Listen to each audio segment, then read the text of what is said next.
जी हां, वो झटका ठीक वैसा ही होगा जैसा झटका कभी भारतीय जनता पार्टी ने जो था विपक्ष को दिया। गौर करने वाली बात है, ये ब्रेकिंग खबर है कि लोकसभा में विपक्ष के नेता यानी कि राहुल गांधी वहां शामिल होंगे और एक था।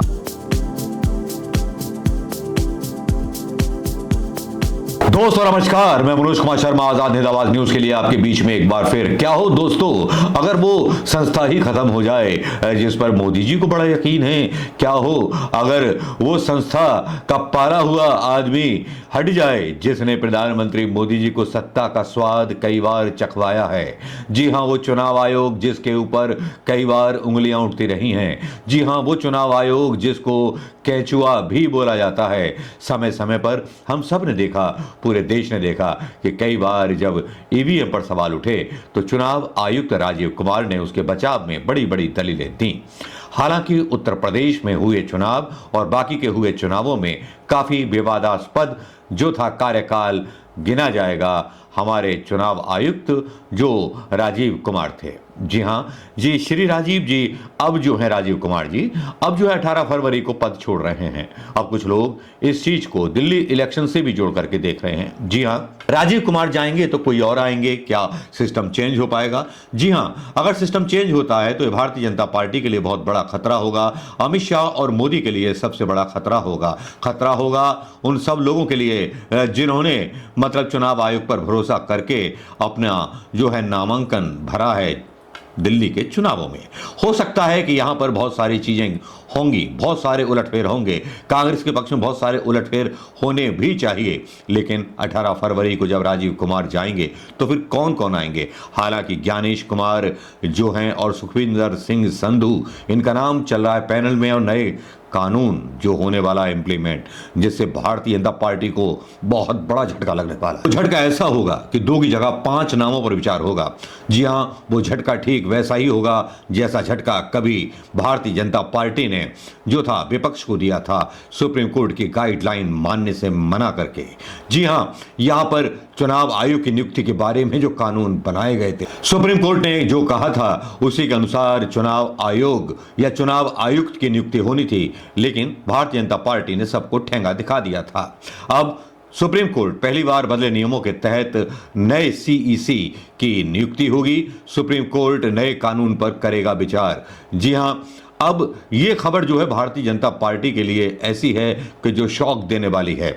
अब यहां पर यह खबर बताती है कि मुख्य चुनाव आयुक्त राजीव कुमार 18 फरवरी को पद से सेवानिवृत्त हो जाएंगे। इसके बाद नए कानून के तहत मुख्य चुनाव आयुक्त की नियुक्ति की जाएगी। दिल्ली में चुनाव की तारीखों का ऐलान हो चुका है और मुख्य चुनाव आयुक्त राजीव कुमार के सेवानिवृत्त होने की तारीख भी करीब आ रही है। दिल्ली में मतदान और नतीजों के आने के कुछ दिन बाद ही सीईसी अपने पद से सेवानिवृत्त हो जाएंगे। अगर कोई घपलेबाजी ईवीएम को लेकर या कोई शिकायत होती है तो राजीव कुमार कम से कम उस जगह नहीं होंगे जो ये कह सकें कि नहीं, कोई चुनाव धांधली नहीं हुई। और चुनाव आयोग ने जिस तरह से काम किया है, लोगों ने और संस्थाओं ने, पत्रकारों ने सोशल मीडिया पर जिस तरह से कार्यकाल पर सवाल उठाए, वो वाकई में देश के लिए काफी शर्मनाक रहा है। भले ही मीडिया और सरकार इसको इनकार करती रहे, लेकिन सही बात है और सही बात मानने में कोई भी परेशानी नहीं होनी चाहिए। पहले मुख्य चुनाव आयोग के पैनल में भारत के मुख्य न्यायाधीश भी होते थे, मगर नए कानून में सीजेआई को चैनल से बाहर रखा गया है।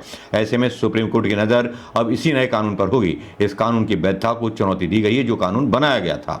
मुख्य चुनाव आयुक्त और अन्य चुनाव आयुक्त नियुक्ति, सेवा शर्तें और कार्यकाल अधिनियम जो दिसंबर 2023 में लागू हुआ था का पहला उपयोग मार्च 2024 में हुआ, जब ज्ञानेश कुमार एस संधू को चुनाव आयुक्त नियुक्त किया गया। यह नियुक्ति अरुण गोयल के इस्तीफे और अनूप चंद्र पांडे की सेवानिवृत्ति के बाद हो पाई थी। 18 फरवरी को जब ये रिटायरमेंट ले लेंगे राजीव कुमार, तो पहले क्या होता था जो मैं आपको बता दूं, पहले जो चुनाव आयुक्त की नियुक्ति होती थी राष्ट्रपति द्वारा सरकार की सिफारिश पर की जाती थी। परंपरा के अनुसार सबसे वरिष्ठ चुनाव आयुक्त को मुख्य चुनाव आयुक्त के पद पर पदोन्नत कर दिया जाता था, लेकिन इस बार प्रधानमंत्री के नेतृत्व वाली समिति नए चुनाव आयुक्त पर फैसला करेगी। इन लोगों के नामों पर संशय है। ज्ञानेश कुमार संधू में से किसी को चुना जाएगा। ज्ञानेश का कार्यकाल 26 जनवरी 2029 तक है। अब वे 65 वर्ष के हो जाएंगे। कानून के अनुसार कानून मंत्री की अध्यक्षता वाली एक खोज समिति जिसमें 2 केंद्रीय सचिव शामिल होंगे, चयन समिति के लिए 5 नामों का एक पैनल तैयार करेगी। चयन समिति जिसके अध्यक्ष प्रधानमंत्री करेंगे।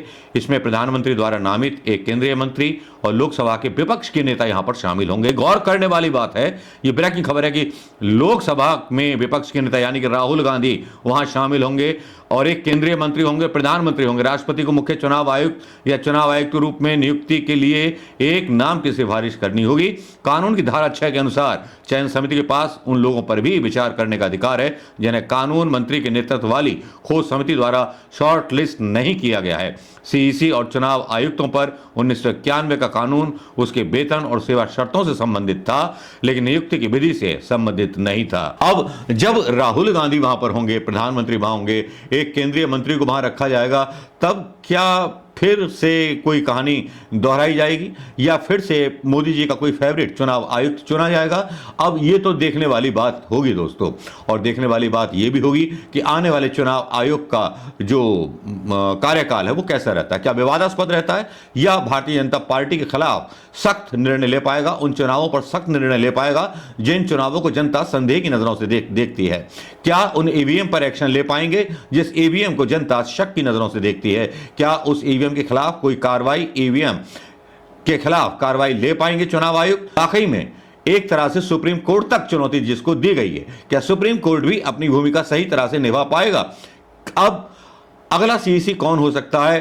क्या इस बार किसी बाहरी व्यक्ति को मौका मिल सकता है? हो सकता है कि बाहरी व्यक्ति को मौका मिले, क्योंकि यहां वन इंडिया न्यूज जो है वो बता रहा है कि 5 नामों का एक पैनल होगा और राजीव कुमार इस्तीफा दे देंगे। और अगला सीईसी जो है वो कोई बाहरी भी हो सकता है, बाहरी व्यक्ति को मौका मिल सकता है।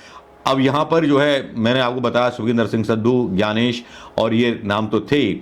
अब इस सिलेक्शन कमेटी में जब से कैबिनेट मंत्री और लोकसभा में विपक्ष के नेता शामिल होंगे और ये चयन करेंगे तो दूसरे व्यक्ति भी हो सकते हैं इस पैनल के अलावा भी, क्योंकि पैनल पर जो है प्रक्रिया शुरू होगी। अभी पैनल के बारे में पूछे जाने पर मिनिस्ट्री ऑफ लॉ के एक अधिकारी ने कहा है कि प्रक्रिया अभी शुरू होनी है। इलेक्शन कमीशन के एक वरिष्ठ अधिकारी ने कहा इस बदलाव का मतलब है सीधे सीधे कि पूर्व मुख्य चुनाव आयुक्त ओपी रावत ने कहा कि ये जो होगा इससे चुनाव आयोग जो गए उनकी विश्वसनीयता पर जो है काफ़ी जनता शक करने लगेगी। तो इसमें गलत ही क्या है, क्योंकि सुप्रीम कोर्ट के दखल के बाद ये अधिनियम लाया गया था। मुख्य चुनाव आयुक्त अन्य चुनाव आयुक्त अधिनियम 2023 की धारा 5 के अनुसार इस पद के लिए उम्मीदवार वर्तमान या पूर्व सचिव के स्तर का अधिकारी होगा। ये अधिनियम सुप्रीम कोर्ट के दखल के बाद लाया गया है और सुप्रीम कोर्ट के आदेश के बाद ये जो कानून बना है, जिसमें पहले यह था कि मुख्य चुनाव आयुक्त चुनाव आयोग की नियुक्ति के लिए राष्ट्रपति द्वारा प्रधानमंत्री, विपक्ष के नेता और चीफ जस्टिस ऑफ इंडिया की एक समिति की सलाह पर की जाएगी।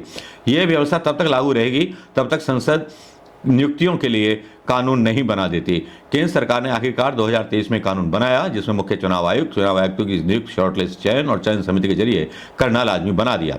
अब यहां पर विपक्ष के नेता राहुल गांधी तो शामिल होंगे, लेकिन क्या यहां पर सुप्रीम कोर्ट के अंडर ट्रायल जो चीज चल रही है, सुप्रीम कोर्ट में जो चल रहा है कि साहब इसमें मुख्य न्यायाधीश को भी शामिल किया जाना चाहिए, क्या इस पर भी कोई निर्णय आ सकता है? क्या इस पर अगर निर्णय आएगा तो भारतीय जनता पार्टी को झटका लगेगा? झटका तो लगना तय है, क्योंकि जिस तरह से ओवर कॉन्फिडेंट दिखाई देते हैं भारतीय जनता पार्टी के नेता चुनाव लड़ते वक्त, तो चुनाव से पहले भी जिस तरह के दावे और जिस तरह की भविष्यवाणी भारतीय जनता पार्टी के नेता करते रहे हैं, क्या वो वाकई में इस बार कर पाएंगे? क्या चुनाव आयोग की भूमिका में आने वाले चुनाव आयुक्त अपनी विश्वसनीयता जनता के सामने तय कर पाएंगे या साबित कर पाएंगे? यह देखने वाली बात होगी। लेकिन राजीव कुमार का जाना एक तरह से ठीक उसी तरह से जिस तरह से वो ट्रोल हुए इस बार जब दिल्ली चुनाव में वो इलेक्शन का बारे में ऐलान करने आए, तो उन्होंने जो शेर सुनाए उस पर लोगों ने बहुत ट्रोल किया। बोले घटिया शेर कहते हैं, इससे अच्छा किसी किताब से कोई शेर मतलब सीख लिया होता और वो बोल दिया होता। खैर, राजीव कुमार जी का जो भी कार्यकाल था वो जो था काफ़ी विवादास्पद रहा और नेक्स्ट जो सीईसी होंगे और जिसके चयन में राहुल गांधी की मुख्य भूमिका होगी, देखना यह है कि वो जो नए चुनाव आयुक्त होंगे वो कितने ईमानदारी के साथ अपनी भूमिका निभाते हैं। क्या देश के लोकतंत्र को बचाने की पहल करेंगे या लोगों के शक और सोशल मीडिया पर चल रहे उन दावों की हवा भी निकाल देंगे जिन दावों में कहा जा रहा है कि भारतीय जनता पार्टी की सरकार की जीत का मंत्र केवल ईवीएम है। दोस्तों, कैसी लगी ये खबर? क्या आपको लगता है कि नए जो चुनाव आयुक्त आएंगे वो राजीव कुमार से बेहतर होंगे या उनसे भी वर्स्ट होंगे? अपनी राय दीजिए, कमेंट बॉक्स में जाकर के शेयर कीजिए और इस खबर को एंजॉय कीजिए, क्योंकि दिल्ली चुनाव के बाद बहुत कुछ बदलने वाला है। जय हिंद।